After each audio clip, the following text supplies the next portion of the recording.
today's episode of the Red Pill Investor. My name's John Ashley, a pseudonym of a realtor here in the great state of Arizona, here to help you with your real estate sales skills. Why? Well, it's just sort of my way to pay it forward for all the people who've given me the tips, the tricks, the things to say to get the contract signed when I needed it the most. Their only request of me? Well, simply pay it forward. Thank you so much for joining me today on yet another exciting episode of Investor Week. Now, in this particular episode, I'm going to share with you an interview that I had with another one of my powerful executive one-on-ones by the name of Stephen Chatto. Now, Stephen, you may remember, has also been interviewed by me once before. You may remember him from episode 358.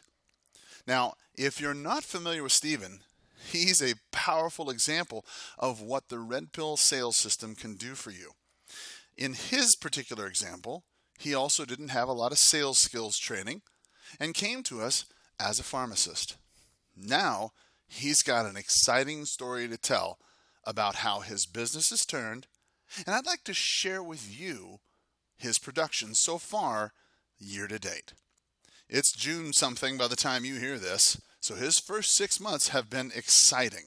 And I'd like for you to listen in as I explain and share with you my interview with my friend, Stephen Chatto. All right, Red Pill Investors, thank you so much for joining me today on this very special episode, another powerful episode, if you will, of Investor Week. And this week is so powerful because I'm trying to get you to take some action. And because of this, I wanted to share with you a great friend and an executive one-on-one, a friend of mine. May I introduce to you Stephen Chatto. Stephen, are you there? Hey, Carl. How you doing, buddy? I'm doing great, thanks. I appreciate you taking time out of your busy day to share some of your secrets with us. No problem. Anything you can do to help. I appreciate that. Okay, well, listen, guys, if you're not familiar with Stephen Chatto, Stephen works, his company, he works up in New Jersey, in the Trenton, New Jersey area, with a company called Good Vibes Real Estate. That's his company up there. They're kicking a lot of butt up there. And I know that you've been working in the Trenton area. Is that correct? It's Trenton, but you've also been working in some other areas up there, haven't you? Yeah, we're primarily in Mercer County, New Jersey, and do a little marketing in the outlying counties in Pennsylvania and the surrounding New Jersey counties. Awesome. That's fantastic. That's really good. And I know that his other teammate on there is Jason Ramos. He's a licensed agent who works with him to go ahead and form the other part of the team. Now, one of the things that's unique about Jason and Stephen is they provide the opportunity to wholesale property or list. Either way, makes no difference. They have a lot of opportunities.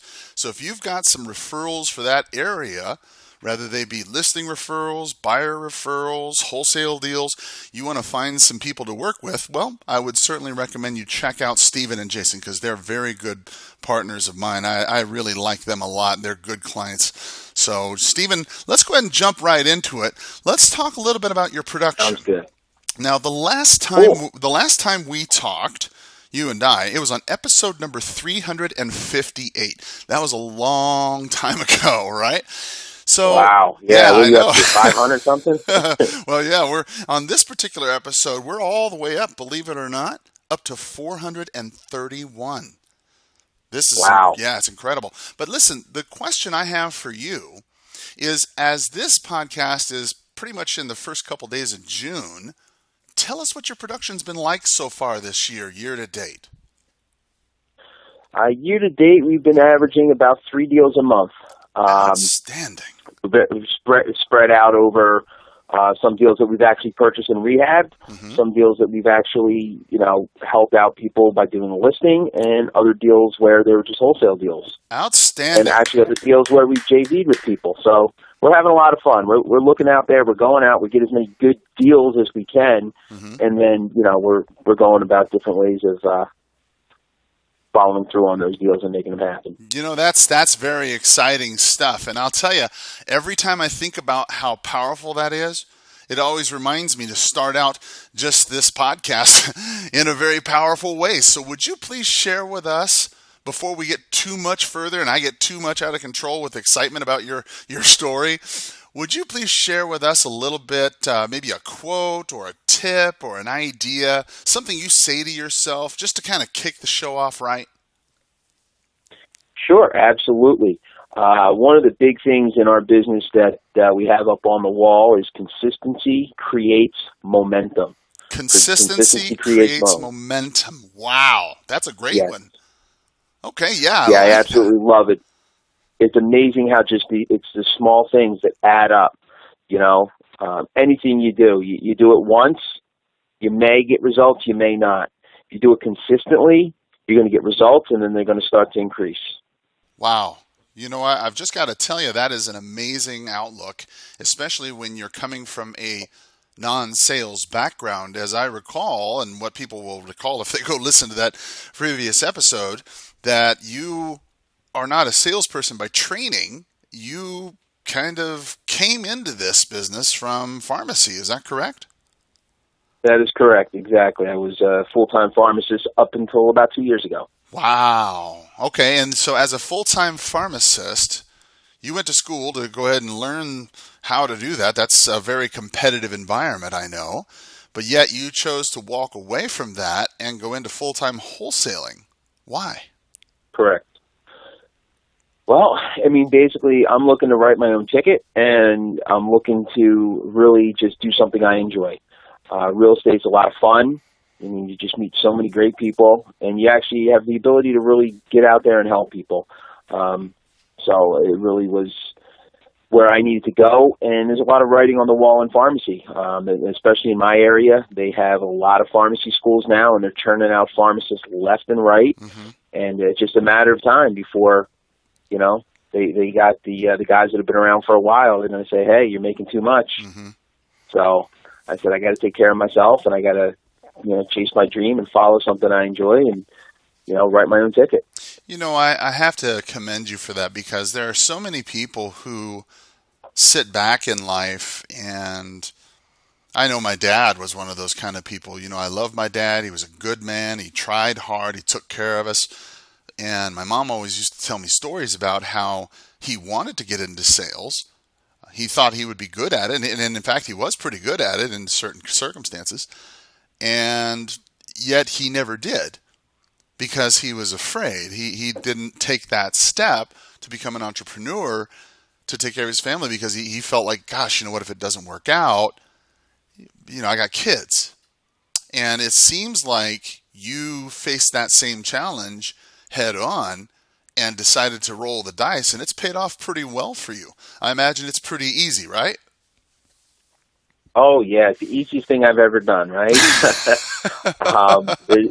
There are definitely challenges. There are definitely months. It's a roller coaster ride, as I'm sure any investor will tell you. There are months that it's like, oh, my God, look at this month. Look at how well we're doing. And then, the next month, like, what happened? What's going on? How do I get this thing moving again? What happened? So there's definitely ups and downs.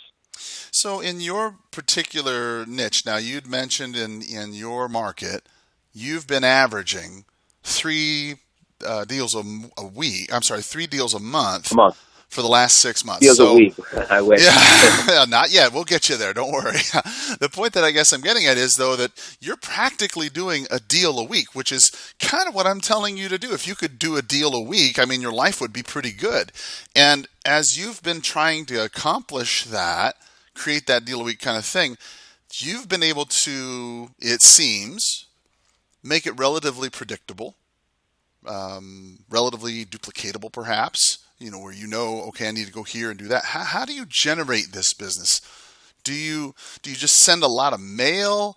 Do you do a lot of phone calls? I mean, what specifically do you do to generate these 3 deals a month? Because I know there are people out there who are listening who are maybe new and saying, gosh, if I could just get 1 deal a month, I would be happy.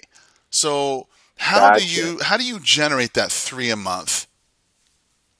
Cool. So let's there's a couple of different ways. One of the big things that I found when looking back at all the deals that I've done, last time we really dug into it, a good 50% of our revenue came from referrals. Mm-hmm. So referrals are just a huge way of getting deals and Okay, getting so deals did you say at no cost. Did you say 50%? 50%. So 9 deals, right? If it's 18 transactions, 9 deals were from friends, family, center of influence, things of that nature. Yeah, more center of influence and more other investors. I really put myself out there to get into as many real estate meetings as I can. Starting my meetup, which I'm sure we're going to talk about later. Yes. And all that type of thing. So, and then plus my buyers, because at the end of the day, my buyers, they're out there looking for deals. Mm-hmm. Because they're not just going to me, they're going to other wholesalers, but they're also out there themselves trying to find deals. Mm-hmm. And they find deals that don't work for them, but they say, hey, this is a good deal. Mm-hmm. You know, and they get in touch with me and say, hey, you know, I got this deal. Let's do something with it. You know? Mm-hmm. So it's been other buyers, it's been other wholesalers that are not local. I've kind of been trying to network with wholesalers all throughout New Jersey. And if you know, my buddy up north gets a deal, he doesn't want to come all the way down to Mercer County. He's going to gives me a buzz and say, hey, Chatto, work this for me. Right. And vice versa. When I get leads up in North Jersey, I don't want to drive up there. Mm-hmm. Send it over to him. So that's been a big piece of it as far as sending stuff, you know, getting stuff from other wholesalers, other buyers, even title company. My title company called me up one day. He said, hey, Steve, I got this deal. Was supposed to close today. Buyer fell through. What? Do you think you would be interested in it? Are you kidding me? No. Oh my God, that's awesome! So, I didn't even hear that one. I didn't even know that story. Okay, well, yeah, that's that was news to me. that, Good for you. Okay. Yeah, that was last year. So you know so your title company. Uh huh. You know, so there's just, you know, as the more people that know what you're up to and what you're doing, right, the more people are going to reach out to you when they see something that might work for you. You know, it's funny that you should mention that because we spend, it seems, so much time and so much money and so much energy trying to find that customer that doesn't know us, doesn't like us, doesn't trust us. Yet we have people all around us, you know, they do know, like, and trust us, and they're free. I mean, you didn't have to pay anything for these people, did you? I mean, did you pay, like, referral fees or something? I mean, you didn't. How did that kind of work? I mean, did you like mail these people or hold a special pizza party for them or something at Chuck E. Cheese? What'd you do to kind of convince these people to send referrals your way? Yeah, no, I mean, just had a conversation with them, talked to them, you know, met them face to face a lot of times at different real estate events, mm-hmm. and you know, hey, they got to know me, and you know, it just kind of grew from there. There wasn't like an official like, hey, let's sit down and you send me a deal and I'll give you 50% or this, that, or the other. Or, mm-hmm. you know, it's none of that. It's, you know, just based on trust and knowing each other and being comfortable with each other. You know, that's really, I think, an important point that you're bringing up. It's based on trust. It's based on having that face-to-face conversation. It seems like many times we have an incredibly hard time in this technological world. We text people all the time with things, or we, you know, whatever. Sometimes it's that face-to-face that really makes a difference. And it sounds like in your case, you know, 9 transactions. I don't know how much that works, but let's say at the minimum, those, I don't know, let's just say $3,000 for the sake of argument. You know, that's $27,000 for nothing. A couple phone calls, mm-hmm. and you know, but it didn't cost you anything to generate that lead. So then, now that accounts for half. So what about the other half? So the other half, we have our internet marketing. Okay. So we got deals that come in off of that. Now, when you're saying internet marketing, are you talking about Google AdWords? You're paying like for keyword placement stuff, for like campaigns? What are you doing? No, I'm talking. Are you there? Yeah, I'm here. Okay, yeah, no, I'm talking about not Google AdWords. We tried that. We wasted a lot of money on that last year. What we've done is our YouTube videos. Put out a boatload of YouTube videos, a boatload of squeeze pages that are search engine optimized. And those are the biggest things. And we've been trying to work on getting more content marketing out, but haven't been that great at it. but a lot of internet marketing, that type of thing. So So then, that's where most of the internet leads come from. okay, so YouTube videos, content marketing, things of that nature. I'm not sure how that works. I mean, when you say a YouTube video, tell me a little bit about what do you mean? How does that work? So basically, we get our YouTube channel and we focus on a particular area. So let's say I'm looking at Trenton.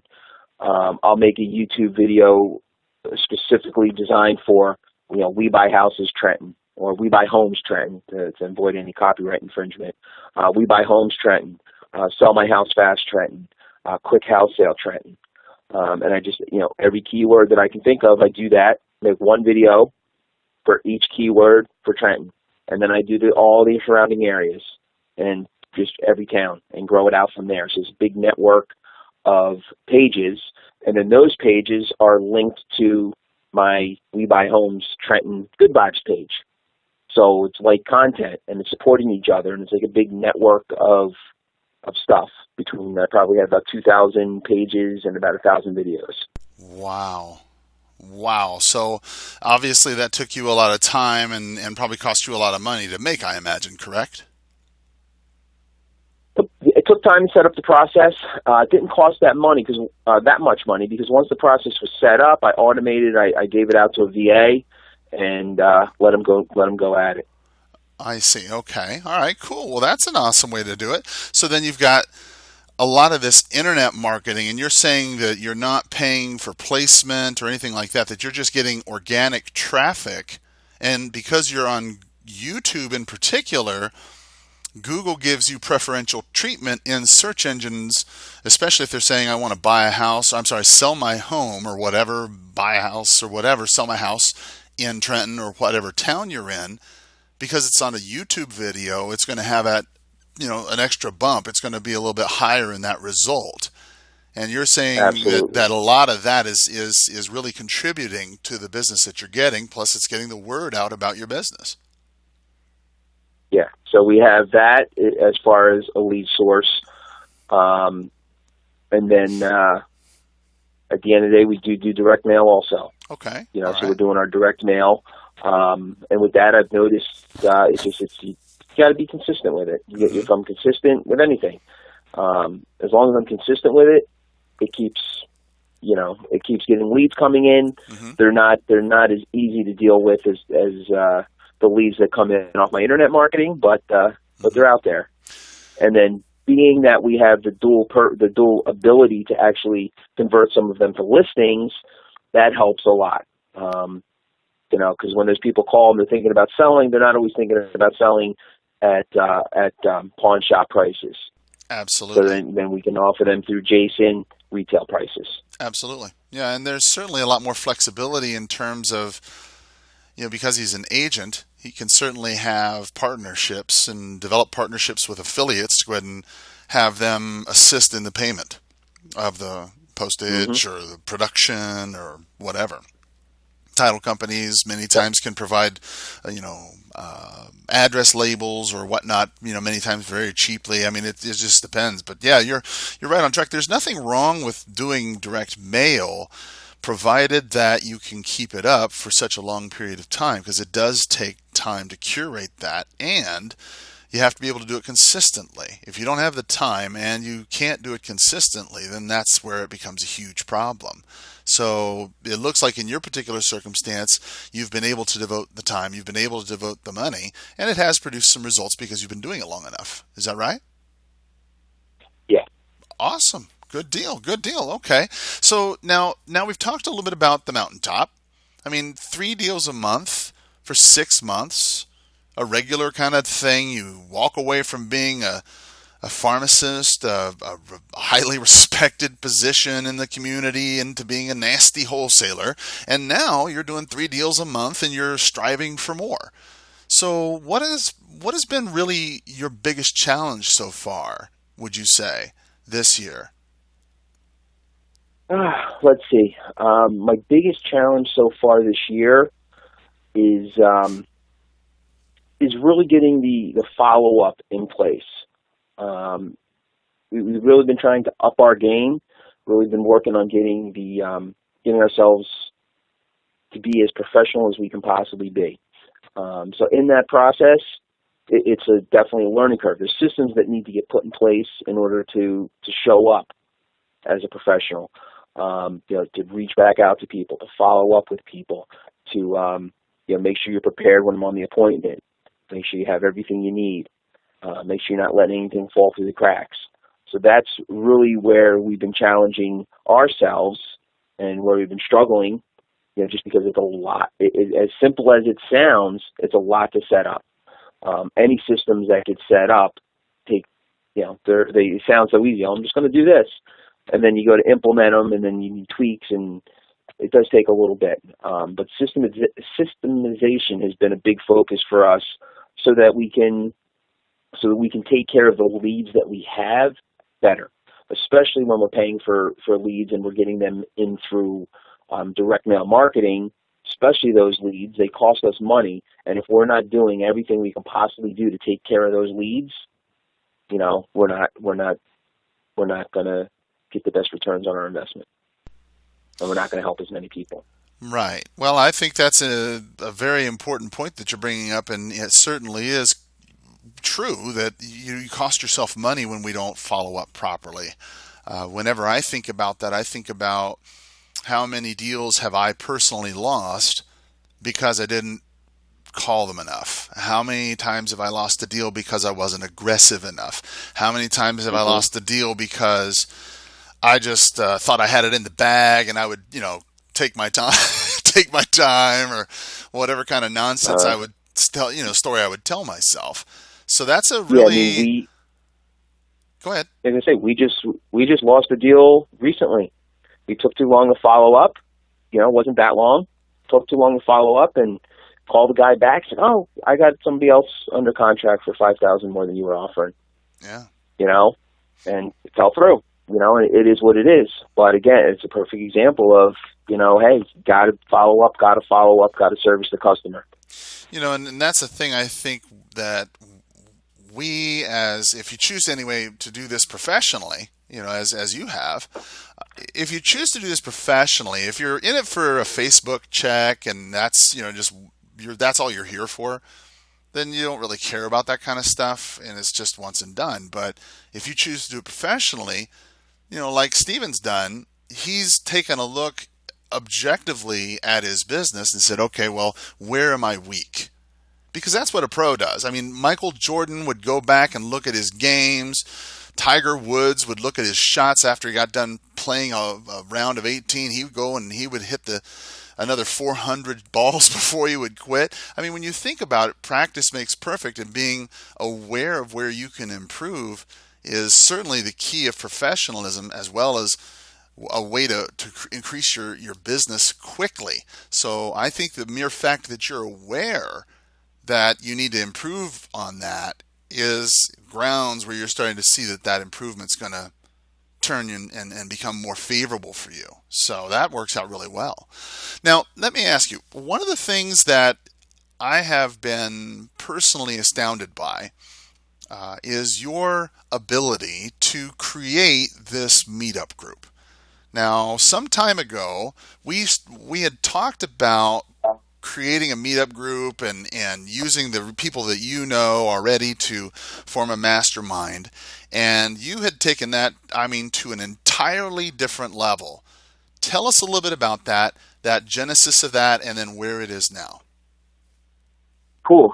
So let's see. We started our meetup group, and it was one of the things early on that you said, hey, get this meetup group going. You explained all the benefits of it. So you said, okay, let's start this meetup group. So let's go back to real quick what I was saying earlier. Consistency creates momentum. Mm-hmm. So we started this little meetup group. Well, how many people do you think show up the first couple meetups? I don't know. We're sitting in the room with 3 people, 4 people, 5 people. Uh-huh. It was small. It was a small little group of people. We got a couple people that were starting to be regulars. We kept pushing it out every single month, first Wednesday of the month. So we kept pushing it out. Then what started to happen, we started to gain momentum. We started to get more and more people. It started to grow a little bit more exponentially. And what we've been able to do We actually had a meetup I think it was February. In February or March, I forget what month it was. We had a meetup here in my office. We had 73 people show up. You had You know? you had 73 people show up in your office? Yes. Luckily, there's a nice little seminar space, but it was standing room only. Oh my God. Okay, wait a minute. So, okay, how long did this take to establish that kind of base or rapport? How long did that take to get to that point? From 3 to 4 people just hanging out in an empty room to 73 standing room only? It took probably a year and a half to 2 years. Wow, good for you. That's awesome, dude. I mean, when you think about it, that is really incredible, because what you've really got there is a group of people who are really looking to focus themselves in real estate of varying levels of commitment. Some are going to hang on, some are going to not. But it's a great way for you to build up that powerful image in the community. And so you got 73 people in there. Great. So tell me more. Yeah. So since then, it was a really popular topic. It was wholesaling was the topic. So people love that. And it really drew a big crowd. Mm-hmm. We just recently kicked off, with the support of Central Jersey RIA, a Central Jersey RIA. And our first meeting, which was last month, we had 80 people for our first meeting. Wow. So are these like, and we only, are these the same people, or are these just a hybrid or new or what? These are different people.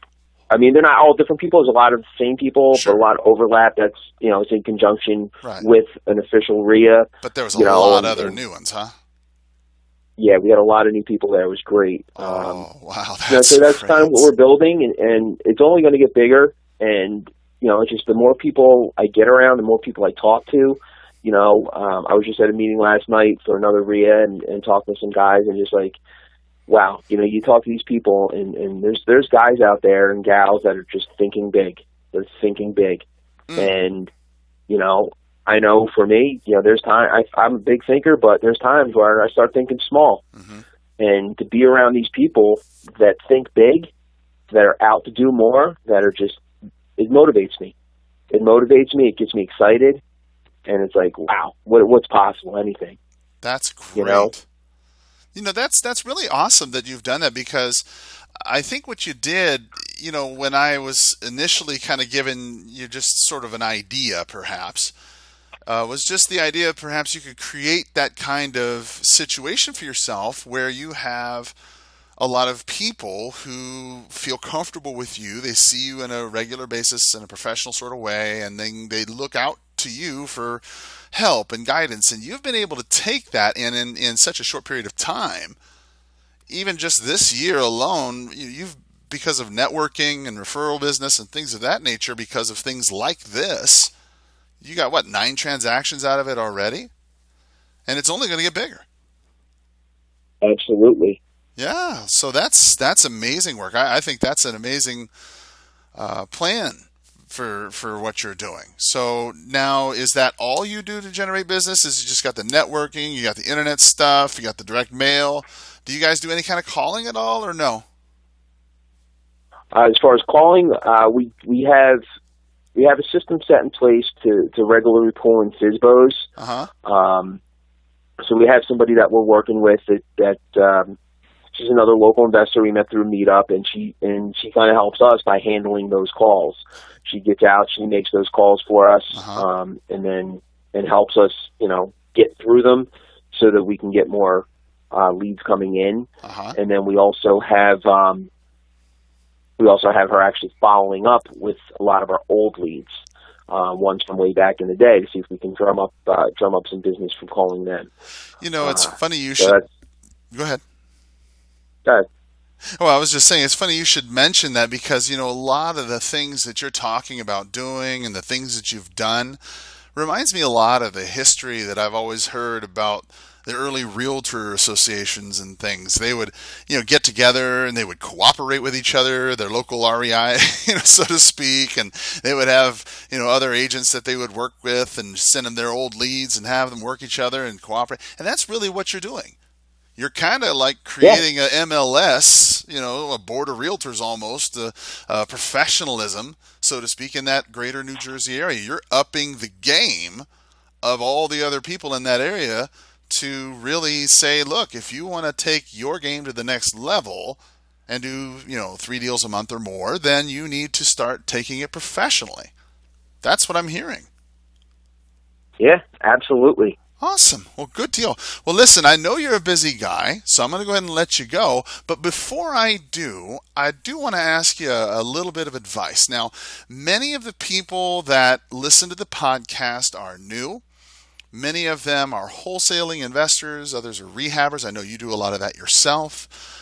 What sort of advice would you give a newer person if they were just to come to you like, oh, man, Stephen, I need to take my game to the next level. How do I get to just at least one deal a month? I mean, what could I do? The 3 things, what kind of ideas would you give them? And please keep it under $100, okay? Because they don't have a whole lot of money. So, what kind of things would you recommend they do to give them the best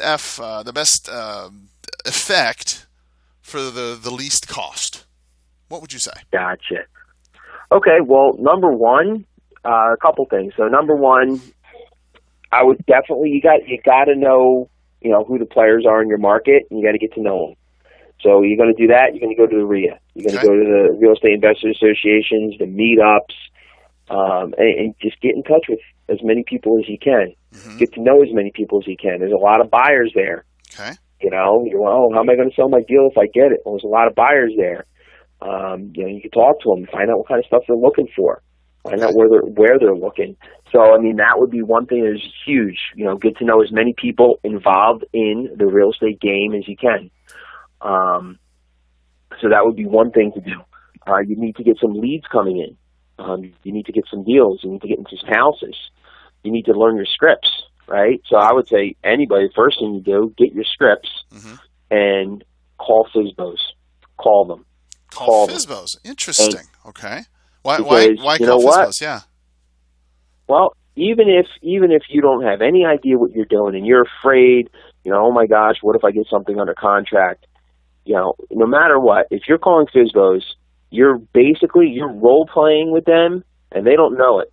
And you're getting free training on how to talk to people. Nice. And you're going to get comfortable with how to talk to people. Nice. There's absolutely no point in spending money and having people call you from direct mail if you don't know how to talk to them. Wow. You're hope wasting your money. Repeat that, please. I hope you guys heard what Stephen just said, because that's worth the price of admission right there. Stephen, repeat that for us. So if you're spending money on direct mail and you do not know how to talk to these people when they call you and you don't know how to handle that sales situation, you're wasting your money. You have all these people out there giving you their phone number saying that they want to sell their house. Call them up and talk to them. Fumble on the phone with them. Doesn't cost you a penny, and you're getting role play for free.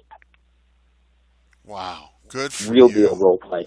Not to mention you might actually come across somebody who actually does want to sell at a deep discount. Exactly. I've gotten deals from FSBO, so it's definitely, you can make money off of it. So at the end of the day, you need to call these people and you need to practice your scripts. And it's, you don't, even if you work in a full-time job and you don't have time to go out and see the property quite yet or whatever it might be, you only have to go, like I said, if they're really motivated, if there's really motivation, yeah, maybe go check it out. But even just calling them, learning how to say what you need to say, and and then just bailing at the end of the conversation. Just get the conversation in. Say, let me talk to my wife and see if she's interested. Sure. Or whatever. Just, you get some kind of excuse to get out of it and not go, because they're all going to tell you, hey, yeah, come see the property, come see the property. Because they want to sell it. They want to sell you on it. Right. And you're not going to have time to do that. You're not going to have time to go on all these appointments if you're, especially if you got a full-time job. But you can get that practice in on that conversation. Okay. So that's huge. I like that one. And what would be your third one? Let's see. So new investor. I definitely would get involved on Facebook. There's a lot of smart people out there, and there's a lot of people doing this out there. Definitely get on the Red Pill Investor Facebook group, the public group. Talk to people, ask questions, see the questions that other people are asking, and get involved. That I think would be huge. I've gotten a lot of business from that. I've done deals in Florida with people that I've met on Facebook. You know, I met you on Facebook. Yeah, you know? yeah. Well, absolutely. I mean, I agree with that. I agree with that 100% because when you're on Facebook, there is not only the Red Pill Investor Group, but there are so many other really great groups and resources that are out there that you could belong to even locally. You know, the North Jersey. I mean, where you live, you've got your own Facebook page for your REIA group, and could. I'm a member of that. I mean, I'm not even in New Jersey, and I learn stuff from there. And so when you think about it, what you're really trying to position yourself as, and I hear people say, "Well, I'm not on Facebook. I don't do that Facebook thing." Okay, well, maybe your customers aren't on Facebook. Maybe you're one of those old people whose customers are too old. They don't do it. Fine. But for you personally, professionally, on Facebook, it's a lot of interaction with people who are just like you, having the same problems from across the country, and you can many times get the answers to your problems instantly. And there's no need to wait or look around for who might say this in a post or a broker or search it up on Wikipedia. So I think that's a very powerful idea. Nobody I'd have interviewed yet has mentioned that yet. So that's a great point. And, yeah, go ahead. Well, and then also with the Facebook, the other piece of it is now, you have pretty much a good portion of your circle of influence is on your Facebook that you're friends with. And you know what? Now they're constantly reminded what I'm up to. It's not like I'm out there spamming them, but they're seeing that I'm doing deals. They're seeing that I'm talking to people. Right. They're seeing different things that I'm doing. Every once in a while, I'll post, "Hey, check out this deal I closed." I'm not doing it in a spammy way, but just reminding them of it. And then I get a message from a buddy of mine I haven't talked to in a while. "Hey, I see you're doing real estate. How you doing it?" And that opens up a whole conversation with him. Now he might be interested in lending, private money on a deal or, that type of thing. Absolutely. Yeah. So it builds.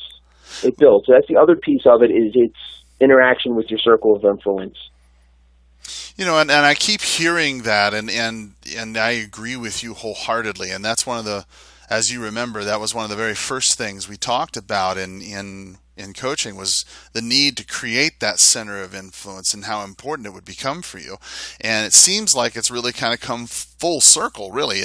The first point I heard you say that was really important for a new investor to learn was to hit the local REI meetings and get to know who the players were, start to network, really get to figure out who the players were so you could go ahead and not worry about finding a buyer. You felt confident because you knew people. Then the second thing I heard you say was pick up a script and pick up a phone. Start taking some action, calling for sale by owners, people like that who have motivation to sell. That way, if you screw up on the script and you don't exactly come across well or it sounds funky or whatever, well, then it's okay because it didn't cost you anything. Whereas if you send out direct mail and hundreds of dollars of it, and then you got all these leads that you've spent, bucks on, well, it's better to screw up on the free guy than it is to screw up on the one you paid for. And that was kind of point 2, the way I got it. And then, of course, point 3, the other thing I heard you say was go on Facebook, get social, because not only will you learn from other people, but your center of influence is already there. And you don't have to always consider yourself spamming them or always looking for business. If you're just talking about your life, hey, I got this property for sale, hey, I did this, I sold this, or I helped this family, or whatever it is you did, because it is a constant reminder to them that you're in the business. And they eventually start to go ahead and refer things to you. And again, that's what's led you back to that center of influence, and that's where the cycle completes. Man, that is some awesome. Really powerful information. Stephen, I've got to say thank you for taking the time out of your day to share with us once again your incredible production. 3 deals per month for the last 6 months, one way or the other. No matter how it gets done, that's the way you get paid. So good for you, I got to tell you, congratulations. So before I let you go, what would you say if you've got some people who wanted to refer someone to you, if they've got somebody that they know in the Trenton area or in that New Jersey area in general, the Pennsylvania area where you service, if they knew somebody who was either looking to wholesale their property or list the property or buy a property, what would you say would be a good place, good number, good email address, website? Where would they get a hold of you? Cool. My email address is pretty simple. It's my first name, Steve, STEVE, and then it's at goodvibesre.com. Outstanding. Is my email. Mm-hmm. And if you want to call, my voicemail number is 609-389-9403. Amazing. Boy, I got to tell you, Stephen, thank you again. And again, tell Jason from us, again, how much we appreciate the both of you being executive one-on-ones and hanging out. And of course, all the fantastic production you've had so far this year is just really an example of all the hard work you've put in. So congratulations to you both. And I look forward to talking to you again towards the end of the year to see how well you did. So keep that in mind. Absolutely. All right. And double it up. Sounds good, Carl. That's right. Appreciate all right, buddy. guys. All right. Well, that's just about it for the Red Pill Investor. Thank you so much for tuning in today for today's lesson. And I appreciate it. As always, have a powerful sales day. Bye-bye.